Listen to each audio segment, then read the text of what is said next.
Stop it, please. Is it true that Recognize you with your sunglasses on. Give us a I don't want the story played out. Well, yes, I know. I'm doing a special segment for Heart of the City, but many faces have What about Paul? All right, Don't worry. Keep your name out of it. Leave her alone. Hey, how are you? What are you doing here? Boy, you didn't think I was going to let the dragon lady face the dragon by herself? You're wonderful. I remember something about to testify in the murder trial. You look pretty relaxed, pretty happy. Beautiful. I feel good. Left well. John and I went for a ride last night. We had a wonderful time in the back of a car. I might even have a husband I still like. Hey, I'm kicking off this morning. I'm the first witness. Pal, I'll give you a call to the station just before Bobby takes it. Thanks. All right, I'd have to go up there and testify. Hon, there's no way that you're going to hurt Paul by telling the truth. I've seen what Benedict can do with the truth and how he twists it to suit his own purposes. Trying to get the jury to think that there was some kind of affair going on between Paul and Emily. I'm going to try to prove you had every reason to believe your father was going to kill Emily unless you stopped him.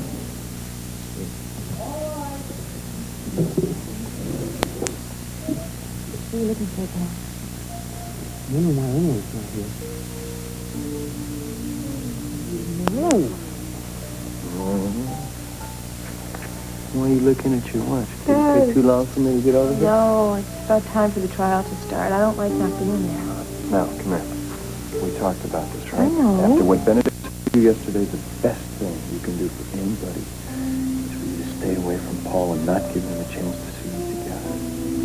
My mom agrees with you, too. She doesn't even know the whole story. I just don't like not knowing what's going on, you know? Well, breakfast. What is going on? I don't have to do that. That's nice. The only way I could think of to get an extra 15 minutes with my baby. Good one. Son? Miss Stewart. Good morning, Miss Griffin. Are you ready to call your first witness? Yes, Your Honor. The defense calls me Cinder Walsh Dixon.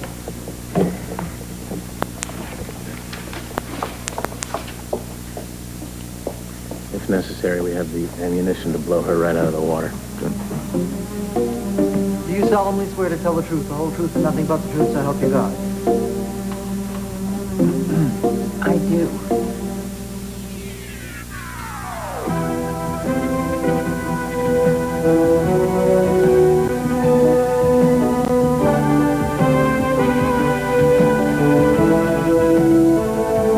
As the world turns.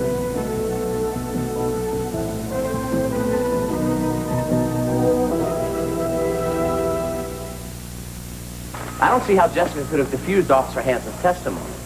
The fact is, Paul did dismiss his police protection. Now, Benedict made it appear as if he didn't want Hanson around because he was going to confront James or because his relationship with Emily was more than a friendship. Fact is, he accomplished what he wanted.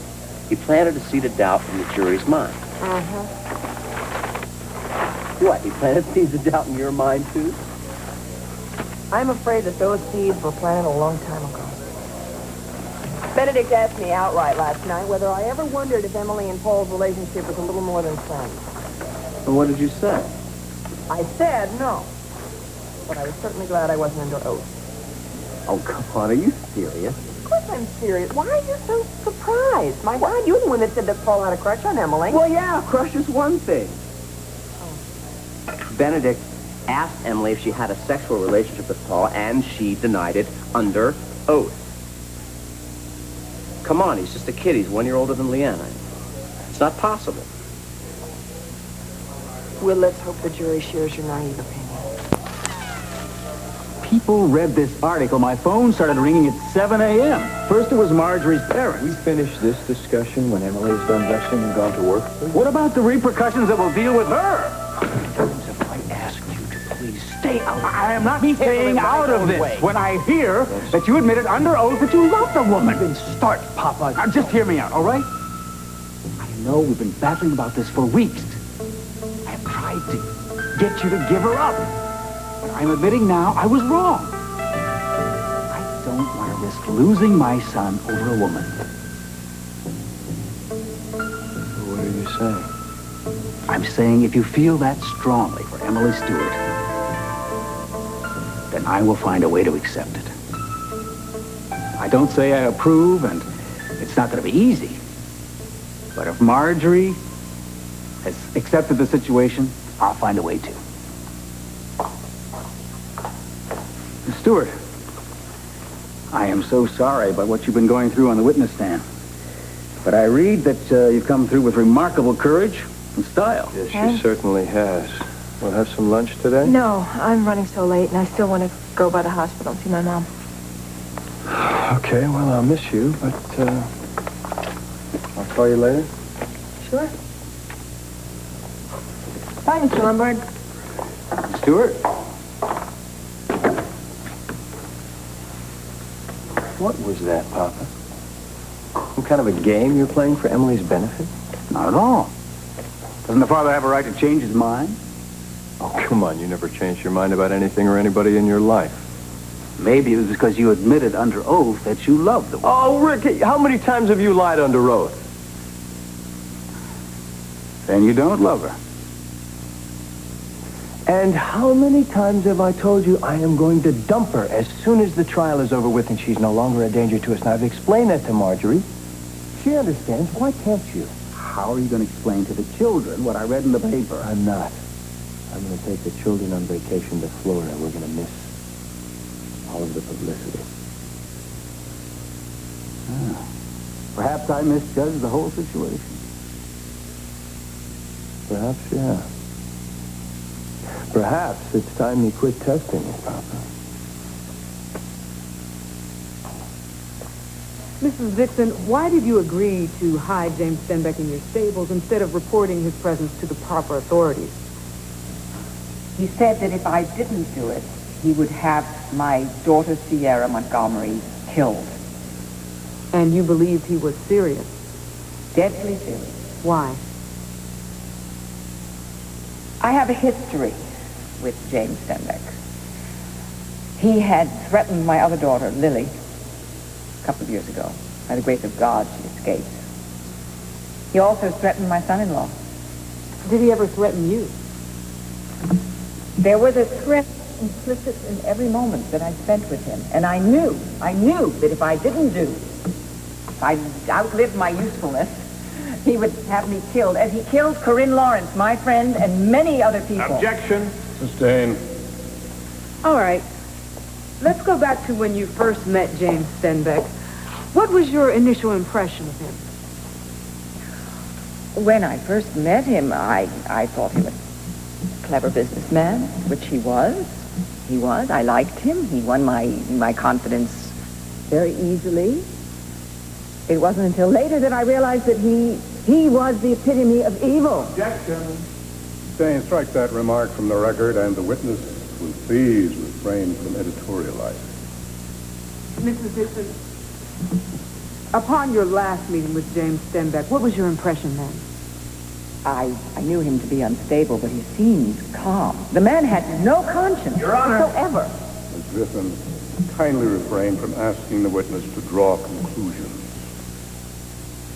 How the hell is the jury going to know what kind of man my father was if they can't ask questions like that? Don't worry, Paul. The jury heard the response even though it was stricken from the record. Now, watch Jesse prove the point. Mrs. Dixon, you testified that the deceased blackmailed you into hiding him on 2 separate occasions. Did he ever blackmail you for money? Is the sky blue? Please answer the question. Yes. Did he ever threaten you with a gun? Yes. When you were in Montega searching for your daughter Sierra, did you ever hear the name James Stenbeck mentioned? Many times.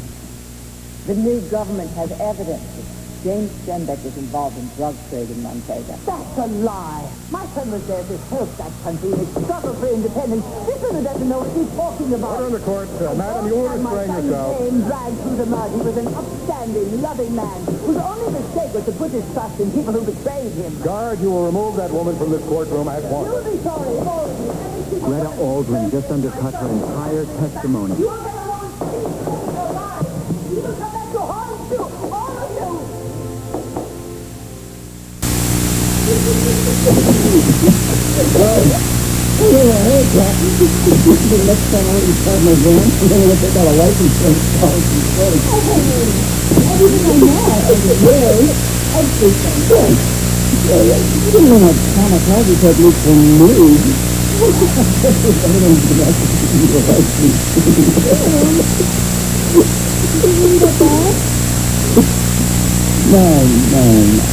I think it's going to be a very, very good job. You just got to,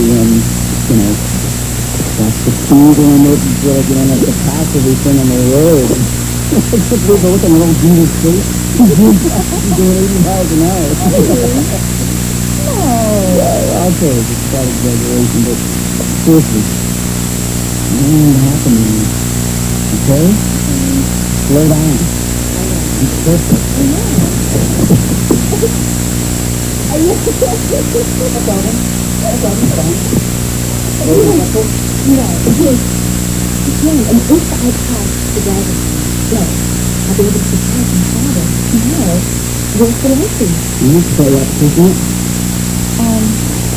No, not yet. Is there a problem? No. I just really don't know how to answer the question. You have to wait, Yeah. I suppose someone had to answer that question. Just that, if I'm Asian, I can deny my father. And if I'm Caucasian, I can deny my mother. So what am I? You really thought about it. You suppose that's got the question, right? I just realized the other day, I don't even think in Vietnamese. I concentrate so much on my English. My father and I, though, have always accepted me and never denied my heritage. Just that there's so many things that you can't understand. There's a couple of Vietnamese people sometimes, but I don't think it's all around them. Yes, Vietnamese, they see me as an American. Don't really fit in anyway. Not true. Just what I'm good around here.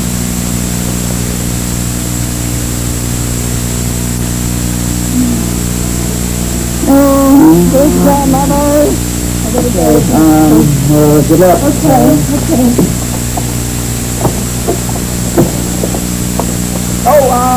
How about human break? All right, Kirk, what have you done about the sports today? Tell me. Did you even try calling Judge Of course I tried. I couldn't even get past the secretary. The guy's a real weird dealer. I can't block these 64s a little bit. I thought you were off watching favors right now with the trial and everything. Okay, stop. It's one little phone call. What's the big deal? Come on.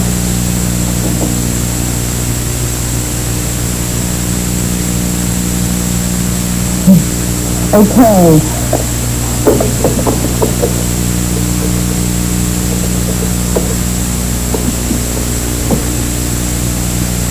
Back on bike, please. Hello? Brock, it's Sally. Sally, hi, how are you? Okay, Cliff and I have a little business matter we want to talk to you about. If this isn't a good time, just let me know. No. Listen, I'm free for lunch today. Why don't you just join me in my school? It's a little more private where we can talk. That'd be great. Is Nina okay? That's great. Okay, see you then.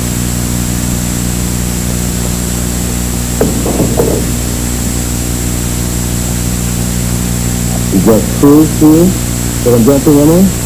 Otherwise, I wouldn't risk making her jealous of it. You're serious about it? Why don't you pull out now? Oh. Except Margie and the kids are not vacation. You and Emily have both finished your testimony. You still got to be called as a witness for the defense. You know, so it's better that you get a chance to cross-examine her. We don't want to lose Tanner rolling around. But besides that, the head of the National Crime Commission.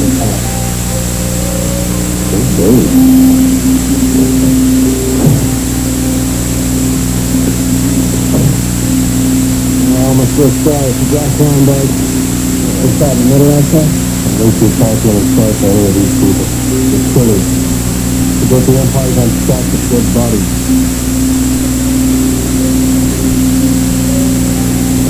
wanted to tell you you're a dangerous situation. But don't underestimate them. Not for a minute. Just understand if we pass you, I can see so fast. So, what do you have for it? There's a woman who seems to be a real threat to your neighborhood named Ellie Snyder. So if you got her some information, could have. Well, whatever her name was, she's in trouble. But I want you to remember something. Took over here to put you in place. So if it ever comes to a trouble, there's a choice between blowing a cover and saving somebody's neck. The cover takes precedent. And that's the order. You know, sort of my mother's talking. I'm sure Ellie Snyder doesn't stand much to chance.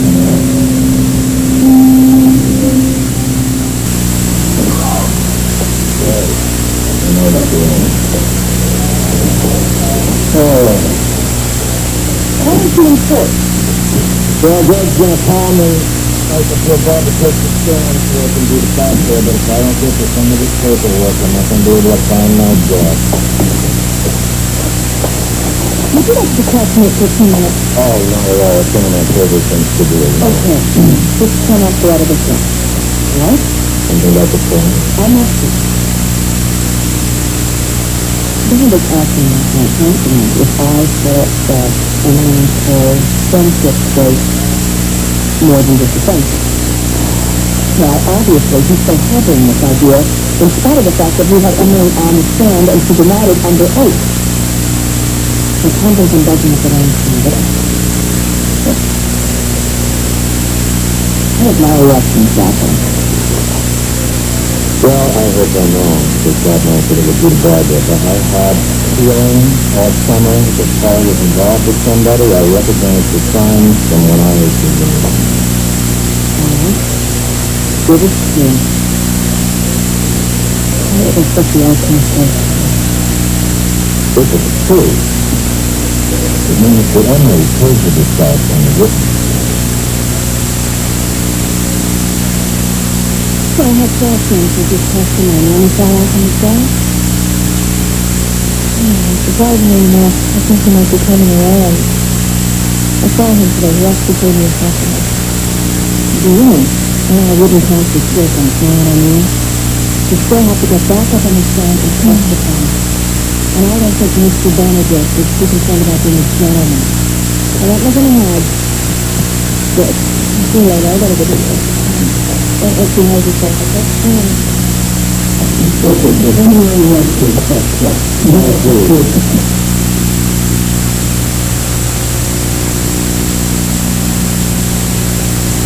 Something wrong? No, nothing I can't handle. Something to do with the hospital? Oh, well? Well, I'd like to help if I can. I didn't want to take on this, but this hundred is threatening to have you fired. What? Give me a number this time. And as chief of staff, John should be paid.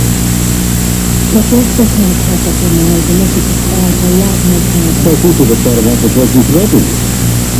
But just forget it, okay? Confirmation. I don't want to be the parent. That sounds safe after this one. No.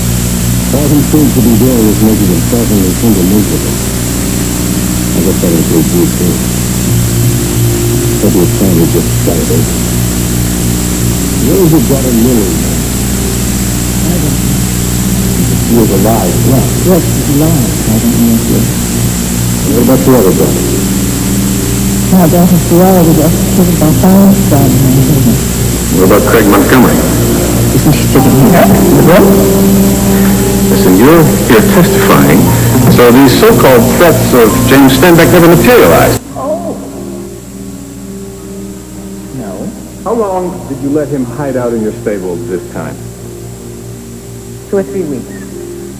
So even though you claim to be in a constant state of terror, you let him stay in your stables without calling the police or anyone else for protection.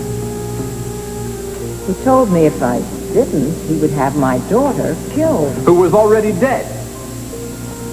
I didn't know that she was dead at that point in time. So he manipulated your emotions to get what he wanted. Exactly. Sounds like a very clever man. He was. In other words, these threats were not made from passion, but they had a purpose. I don't think I'm following you. Did James Steinbeck ever lose his temper uncontrollably with you? With me, no. Not that I recall. So he wasn't given to violent fits of temper, and yet you state you were in terror of the man. Yes. Even when you were in his bed? I beg your pardon. How long were you and James Steinbeck lovers? Objection. Or have there been so many men in your life you've lost track? That remark was uncalled for, Mr. Benedict. I'm sorry, Your Honor. I'm only trying to get the witness to answer the question. I repeat, how long were you and James Steinbeck lovers?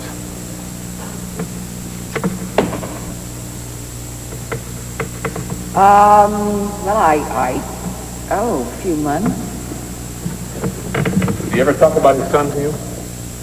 Yes, constantly. He wanted me to help him abduct Paul. Well, abduct is a rather strong word, since we know that he went to his father rather willingly. Strike that from the record. Thank you, Your Honor.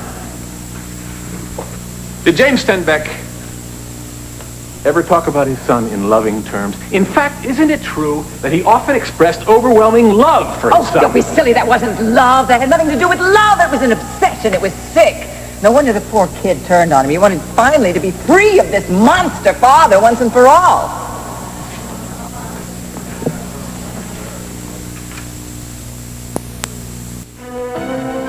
We'll continue with part 2 of As the World Turns in just a moment.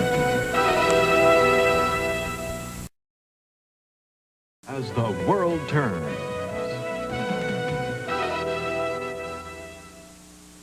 One more question, Mrs. Dixon. Why was your daughter executed in Montega?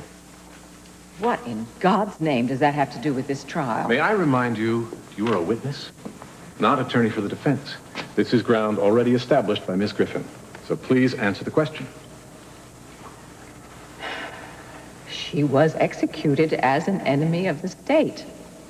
I assume there was a warrant for her arrest, probably on trumped-up charges, and she was summarily executed. Yes, correct? that's the way they do it down there. No further questions?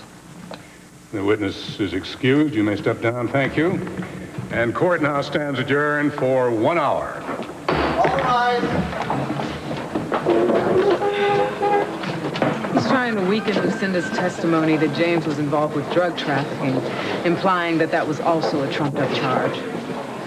Barbara, listen, why don't you join us in the defense room, order in some food and coffee? Thanks, that'd be great. Okay.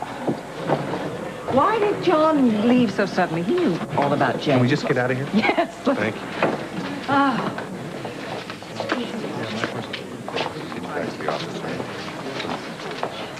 You'll be sorry for all the lies you told. May your life be one long misery. May you live to know what it's like to lose a child. Madam, I've had the pleasure. For heaven's sake, you may love him, but he's just... Look, she's just got this temper.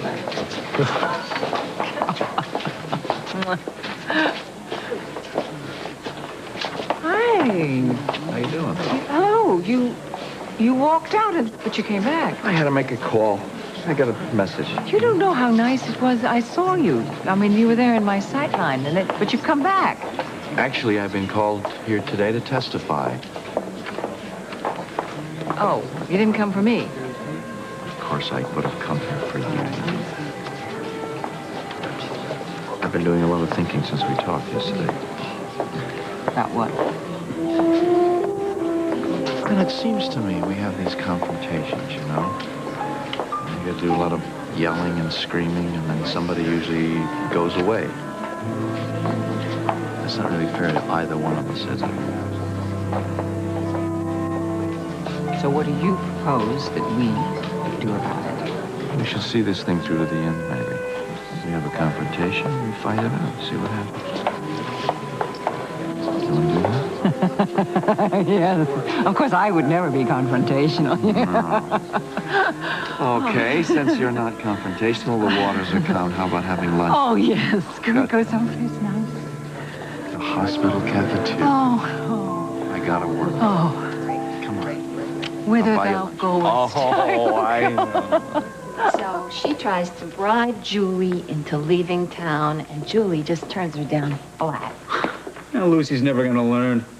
Yeah, she thinks she can own the world and everyone in it. Yeah, well, I never thought I would say this, but I actually feel sorry for Julie. I know exactly how she feels. Oh, yeah? What, is Lucy on your case now? No, it's nothing I can't handle. Oh, no, come on, fess up. What'd Lucy do now? You don't want to know. If I didn't want to know, I wouldn't ask. Come on, tell me, what happened? She cornered me in the powder room at the Mona Lisa last night, and she tried to bribe me into leaving town. And when that didn't work, she threatened to have me fired because I'm an alcoholic. Are you serious? I'm afraid I am. Look, don't tell your father, though, promise. Well, why not? Because I don't think that he is ready to see Lucinda the way she really is. He's had plenty of opportunity, and I think he just doesn't want to end the marriage, so maybe it would just be better just to leave it all alone. Yeah, where does that leave you? I'm a big girl. Ah, Duke, do you know where Leanne is? Actually, she's gonna meet me here for lunch. Where's she been all morning? Hello. Hi. Hi. Guess what? What? I got it. Got what? My license. Your driver's license? Honey, how did you do that? Well, Duke's been teaching me. Well, honey, I was going to teach you how to drive. Yeah, I know, but, you know, you've been busy, and I didn't want to bother you with the trial and the campaign. Duke's been a wonderful teacher. Well, thanks, Duke. No problem. She's been a great pupil. I even got 100% on the written exam. Yeah? Isn't that great?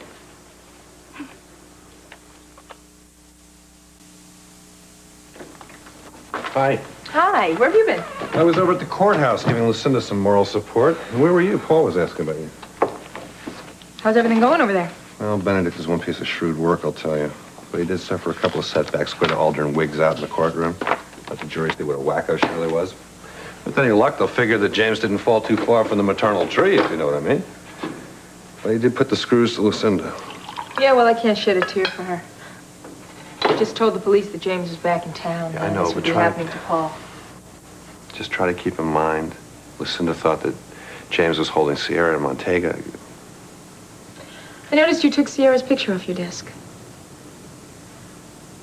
It's still in the drawer. I just didn't think it was very fair to Ellie. It's not that I'm going to forget Sierra. It's just, Hey, come on, I'm so happy that Ellie makes you happy. I found somebody who makes me feel pretty terrific. Yeah, I know. And I'm just a little concerned that he's not as unattached as he says he is. I mean, he always told Ellie he was going to get a divorce. He never did, you know. Yeah, well, he promised me after the trial. And promises are promises. Craig, it's different. Brock and I are really in love. Look, perfect example. When you were in Montega, Brock went to Chicago and I was having a rough time, so I flew out there to see him, and he was so thrilled that I showed up there. Ask Ellie, she was there. Ellie was with Brock in Chicago? Oh, I'm sorry. I thought she would have told you. Brock explained the whole thing to me. He said that he just ran into her in a restaurant there. Judd, no, I don't even want to talk about the Bears, but I thought the article on Ditka was the best thing I have read in a long time. I swear to God. Listen, I don't want to keep you all day, but I've got some very close friends here that have an interesting proposition that I hope you'll listen to. Tomorrow, I'll ask. Tomorrow's fine. Anytime. His off is fine. Okay. Listen, Judd, I got an idea. Why don't you come to Oakdale? Yeah. Well, we haven't done that in a while, right? Okay, listen, I'm going to put my friend Kirk Anderson on here to make the arrangements, and I'll see you tomorrow. Okay, my love to Joanna and the kids. Bye. Mr. Peterson, Kirk Anderson here. Really appreciate that, Brock. Yeah, me too. Oh, hey, I meant what I said. Anytime. I owe you. I don't know if I'll ever be able to repay the debt. Well, you can be happy. And if you can be happy, maybe I can be happy. Yeah, well, I'm working on it. Papa showed up this morning to tell me that he's not going to fight me with Emily anymore. Really? I don't believe that. don't either. It scares me a little bit. When he changes tactics like that, I think it means that he's about to do something drastic.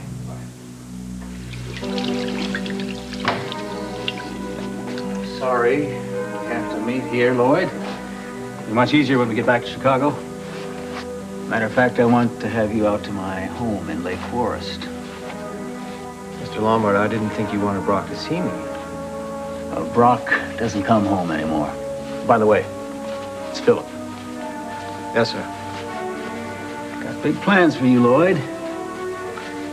You've shown you can be trusted. Well, I do my best, Mr. Lombard. Philip. Lust, Lloyd. Lust is the root of all evil. There are ways that evil can be harnessed. When there are two women and one man, there's bound to be jealousy. Jealousy can be a useful tool. I'm not sure I understand, Mr. Lombard. Philip. Unless, of course, you're talking about Brock, Emily Stewart, and Ellie Snyder. I like you, Lloyd. You're not only loyal, you're smart. Now listen very carefully. Well, I thought so, too. Yeah, thank you, Bob, very much. I mean, I got to know these things. Thank you. What was all that about? Bob's got to take a trip to New York, medical deal. Oh. Where were you all morning? I was in court. Oh. I have been called as a witness for the defense. But I also, I went down there to give some support to Lucinda. You know, this isn't really a place that I would have chosen here to say this, but I think it is time that I said this. I've been behaving with you as if I weren't a married man, and I am a married man. And I don't seem to be ready to get a divorce. I don't know, this sitting on the fence I don't think is very fair to you. I haven't complained. Oh, I know you haven't. I know you haven't. And I really appreciate that. Believe me, I do. Do you realize every time I have a confrontation with her, like I'm running to you? That ought to tell you something. It does, it does. I don't know how much of a chance there is, a real chance for us to reconcile things, Lucinda and myself. But I'm going to give it a try. I'm really going to make an honest effort to make it work.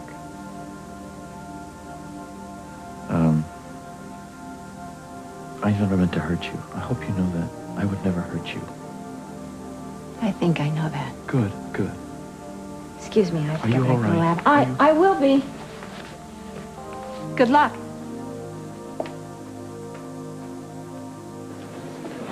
I heard Benedict made mincemeat of Lucinda on the stand. I hope he doesn't do that to Barbara. Anybody know where there's a payphone with a little privacy around here? Oh, yeah, absolutely. I'll show you.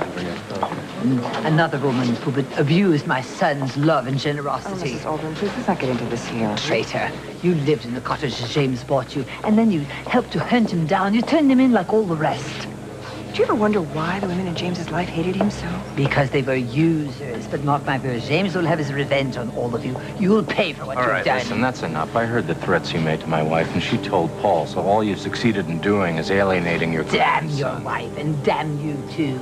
Damn all the women who didn't appreciate my son. Get her May you out of all rot in hell. All right, lady. Rot in hell. What's all that about? She is just plain Looney Tunes. Sweetie, you okay? Yeah. Listen, I gotta drive you over to the hotel. Okay? All right. Court's gonna resume. I've got to go find Barbara. All right.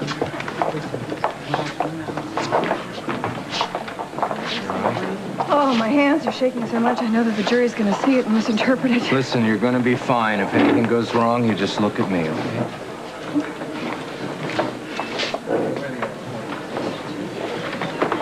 All right. Hey, Jasper, you take it easy on my mom? Yes, you just stay cool. Don't let the jury see another outburst. Would the defense please call its next witness? Yes, we call Barbara Ryan Munson.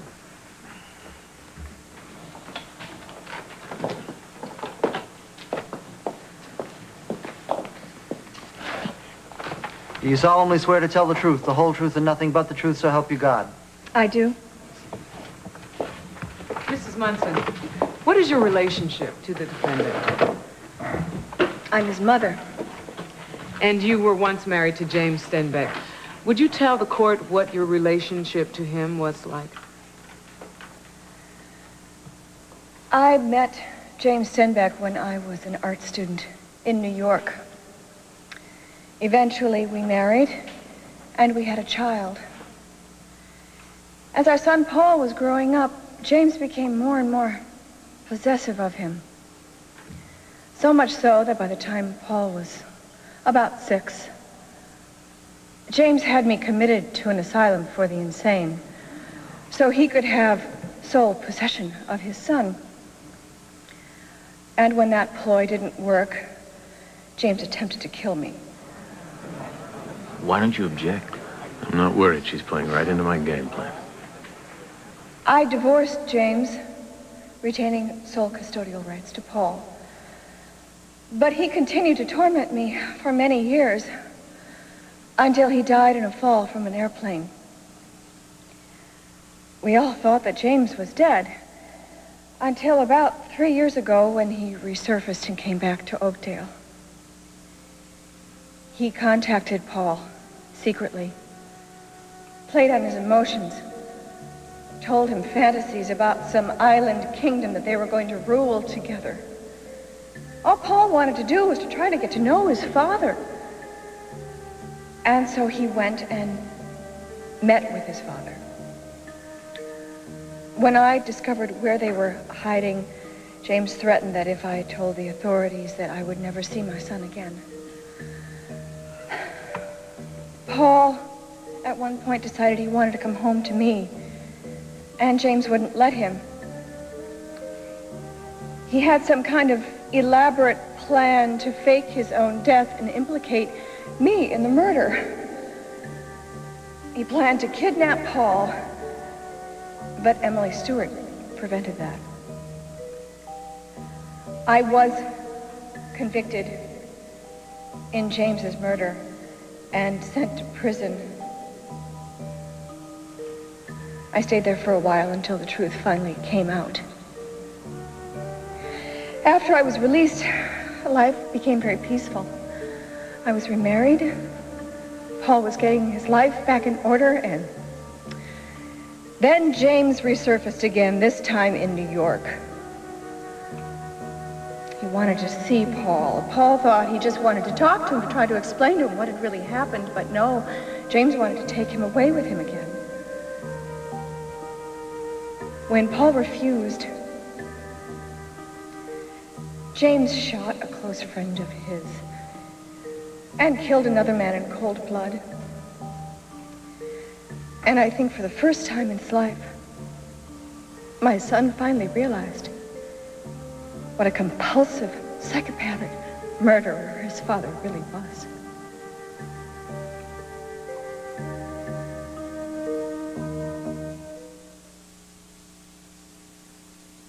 I love the way Brock just snapped his fingers and the guy Peterson just jumped. Yeah, well, Brock has a lot of powerful friends and high places. Look, I want to ask you a question. You can tell me to shut up if you want to, but why did you dump Brock? I guess because he's married and he has kids, and I knew he would never get a divorce. Yeah, but he's talking about leaving them for Emily. That doesn't make sense. Yeah, it does make sense. Well, he really loves Emily. He wants to start a new life with her. What's wrong? well, maybe you can't see it because you're a woman. See what, Kirk? Well, see, a guy can pick up the way another guy's looking at a woman. And I bet you my last nickel that Brock Lombard's still in love with you. You busy?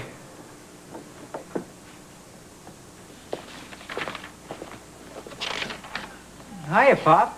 Hiya, Hey, Joe. I thought you How had you to doing? testify today. Yeah, I did. I had to go down to court, but they didn't get to me. They won't get to me till this afternoon, so I'm taking Lucinda to lunch. Why? Why? Because she's my wife. That's why. Yeah, you could have fooled me. Oh, come on now. Don't be sarcastic. We're turning over a new leaf. What's that for? Look, something you should know, but I promised the person involved I wouldn't say anything, but Then again, that person broke a promise to me when I had all that trouble with Julie, you know, and ended up saving my life. I'm not following any of this. Your dear wife, Lucy, how do I put this? Your dear wife, Lucy. Yeah, okay, well, your dear wife, Lucy, she tried to bribe Dr. Stewart into leaving town. And when that didn't work, she... What? What? She threatened to have her fired for being an alcoholic. She what? But Dr. Stewart didn't want to say anything to you because she didn't want to make your life more complicated. I just hope I did the right thing by telling you.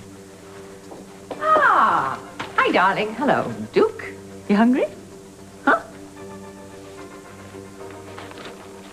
Mrs. Munson, would you say your son Paul had a violent temper?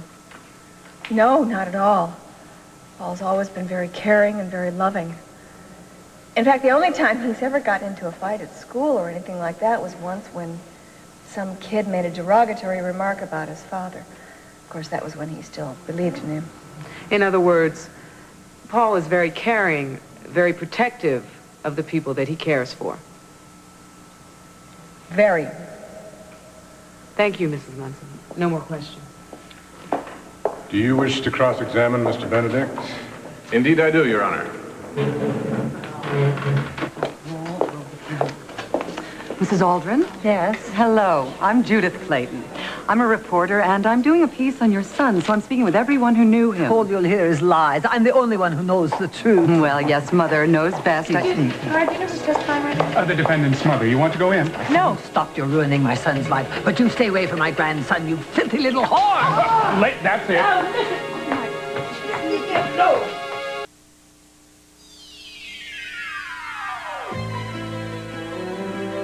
Stay tuned for Guiding Light, next on most of these CBS stations. Furs by Christie Brothers. Join us tomorrow for As the World Turns.